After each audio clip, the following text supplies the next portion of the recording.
On December 31st, 1967, a relatively unknown stuntman by the name of Evel Knievel jumped over the fountains at Caesar's Palace in Las Vegas and crashed spectacularly.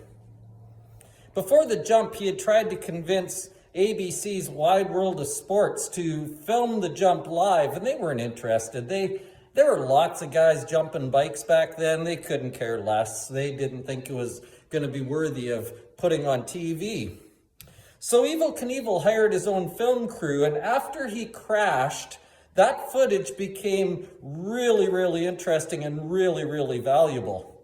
In fact, Wide World of Sports put it on their next show, and he became an instant celebrity. If you haven't seen that video before, just Google it. It's an amazing sort of thing. He ended up breaking both of his ankles. He broke his femur. He crushed his pelvis. He broke his wrist, and he had a concussion that kept him in hospital for months.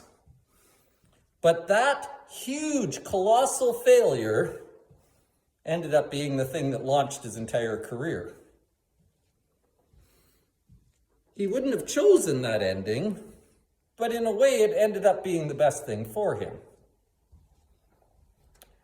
I want to talk to you this week about failure. I want to talk to you about failure in your normal life, in your business life, in your relationships. I want to talk to you about failure in your spiritual life. I don't think the church does a very good job most times about talking about failure. We talk about living for God and doing good things and living lives worthy of the calling you've received, as Ephesians chapter 4 says, and that's all good. We should be trying to live a holy and good life. But what happens when you don't? What happens when you fail? What happens when you try your best and it doesn't work out the way you want it to? What happens when you don't do your best, even when you knew you should have? Failure is part of the human experience, and in fact, Scripture has a lot to say about failure. In fact, Jesus has lots to say about failure. And if we don't understand how God and Christ see failure, then we will never live up to our potential.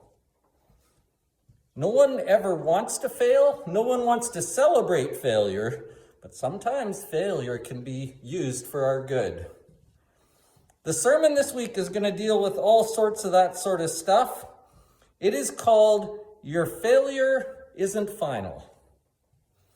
If you need some hope, if you need some forgiveness, if you need to see your life in a better way, if you know you've messed up and wish you hadn't and want to start again, this sermon is for you or for anyone who may need that, which, by the way, is all of us in one way or the other. Your failure is not final. That's the title of the sermon. At 10 o'clock, we're still in the book of Nehemiah. We're going to pick up the pace a little bit. Nehemiah is just finishing up the wall that he's building around Jerusalem, and he's got some very practical things to deal with. He's got some very good examples to set for us. We're going to learn some things about tying up loose ends, about dealing with people, same sorts of themes that we've been dealing with all the way along in this book. And so, as I say, we're going to pick the pace up a little bit, and this week we're going to try and cover chapters 5, 6, and 7. So if you like reading ahead, as I said, we're not going to read every verse. It's kind of getting repetitive, so we're going to kind of roll through some of this, but there are some high points we need to see. Wrapping up the wall is what it's called. Nehemiah chapter 5, 6, and 7. Once again, I think we've got lots of good things to share this week, and it's only going to be made better if you are here too. We'll see you then.